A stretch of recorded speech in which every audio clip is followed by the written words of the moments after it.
Di sebelah kiri saya ialah Dr. Mastura Abdul Karim.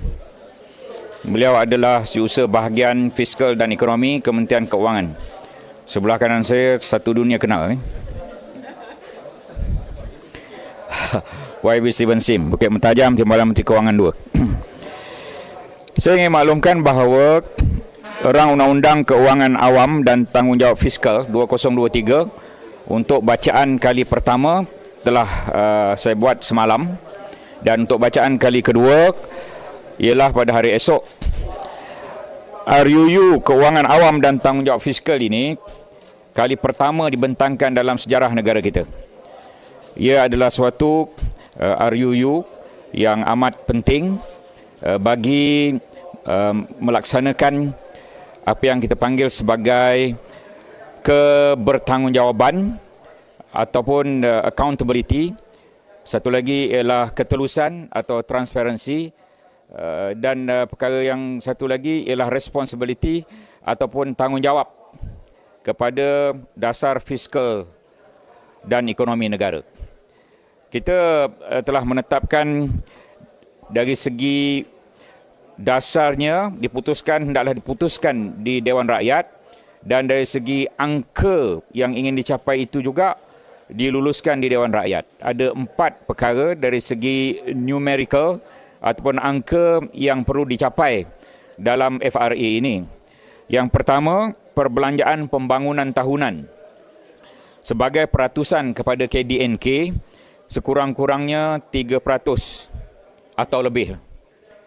Saya ingin maklumkan bahawa perbelanjaan pembangunan tahunan sejak tahun 2015 selama 9 tahun puratanya ialah 4%. Jadi kita hendaklah mencapai 3% atau lebih. Purata 9 tahun 4%.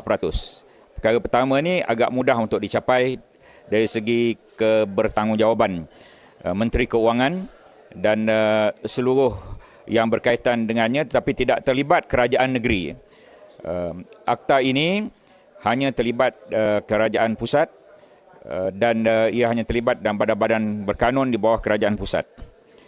Yang kedua yang ingin kita capai ialah baki fiskal sebagai peratusan pada KDNK sebanyak negatif 3% atau kurang dalam tempoh 3 hingga 5 tahun. Ini ialah defisit. Defisit hendaklah 3% atau kurang dalam masa 3 hingga 5 tahun. Setakat ini, defisit ni kita berusaha sungguh-sungguh. Selama 9 tahun purata sejak tahun 2015, defisit ialah 4.42%.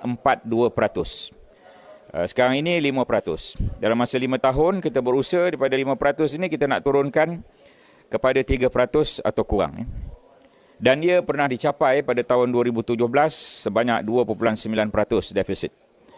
Perkara ketiga yang kita perlu ikut dalam FRA ini, kerajaan perlu patuh, ialah paras hutang sebagai peratusan pada KDNK hendaklah sebanyak 60% atau kurang dalam tempoh 3 hingga 5 tahun. Dan saya ingin maklumkan selama 9 tahun sejak 2015, paras hutang daripada KDNK secara purata ialah 56.3%. Kita tahu ketika COVID, 2 kali kita minta kelulusan di Dewan Rakyat. Pertama daripada 55%, ditingkatkan kepada 60%, kemudian ditingkatkan sekali lagi pada 65%. Tetapi yang kita ingin capai dalam tempoh 3 hingga 5 tahun, hendaklah 60% atau kurang. Dan yang akhir, jaminan keuangan sebagai peratusan kepada KDNK, ini dikenali juga sebagai government guarantee, dikenali juga sebagai contingent liabilities. Dia hendaklah kurang atau sama dengan 25% daripada KDNK. Setakat ini, sejak 2015, tahun ini kita tak dapat lagi menganggar. Sejak tahun 2015 selama 8 tahun. Ini purata 8 tahun, jumlahnya 17.8%. Jadi, kali pertama kita adakan perkara ini dan kita harap ia memberikan satu berita kebertanggungjawaban yang sangat penting yang telah kita usahakan untuk kita bentangkan sekian lama, tapi akhirnya akan dibentangkan esok, insya-Allah, tengah hari selepas sesi soal jawab. Saya baru saja memberikan taklimat dengan Dr. Masura dan YB Steven Sim dengan ahli-ahli parlimen kerajaan mengenai RUU yang akan kita bentangkan ini. Kita dah dengar lama tentang RUU ini sejak beberapa tahun yang lepas, tetapi akhirnya kita boleh melaksanakan dan boleh membentangkan esok. Ada apa-apa soalan? Kita dah bagi dah, ya? Dah bagi. Tolong serahkan press release kepada semua.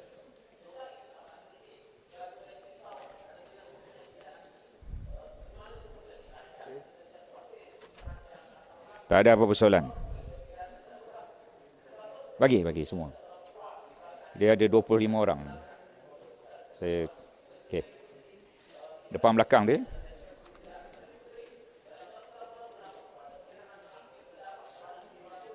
Dah. Selalu banyak soalan, hari ini tak ada.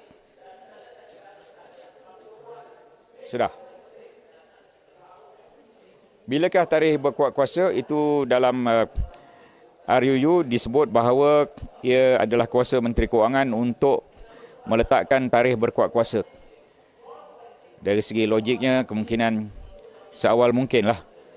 Tetapi perkara ini kita bentangkan esok supaya dia menjadi salah satu perkara utama dalam bajet pada hari Jumaat. Dah. Kemudian ada beberapa kebimbangan daripada ahli-ahli parlimen yang bertanya apakah yang berlaku jika wujud tempoh seperti COVID-19 yang lalu. Bererti ada penyimpangan daripada angka 4 perkara yang kita nyatakan. Katalah kita terpaksa meningkatkan kadar hutang, nisbah hutang lebih pada 60%. Apa yang perlu dibuat ialah Kementerian Kewangan perlu membentangkan dalam sidang khas atau sidang biasa Dewan Rakyat untuk mendapatkan kelulusan daripada Dewan Rakyat. Kemudian itu sebagai contoh penyimpangan. Kemudian jika tidak tercapai dalam suasana biasa, apakah yang berlaku? Antara perkara yang perlu dilakukan ialah Kementerian Kewangan perlu bertanggungjawab membentangkan semula dan menyatakan kepada Dewan Rakyat apakah langkah-langkah yang ia perlu lakukan bagi memastikan penyimpangan dan ketidakcapaian itu berlaku. Ini semacam KPI yang diberikan kepada Kementerian Kewangan untuk memastikan 4 perkara fiskal itu dicapai. Adakah langkah-langkah yang berat perlu dikenakan?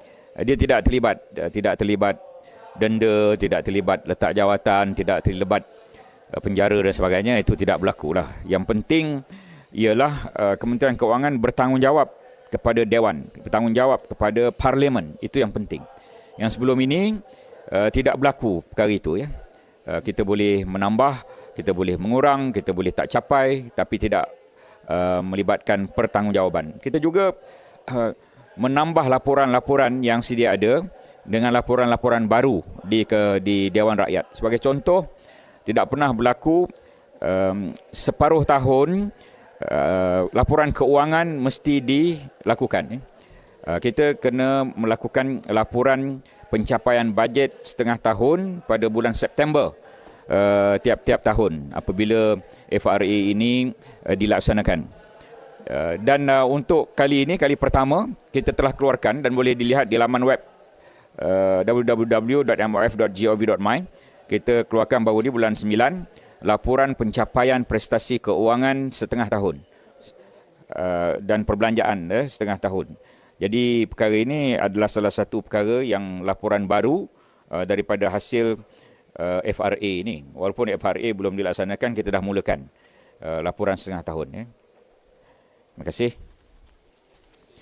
Kandungan-kandungan dalam bajet itu jangan tanya saya. Terima kasih semua sekali. Assalamualaikum.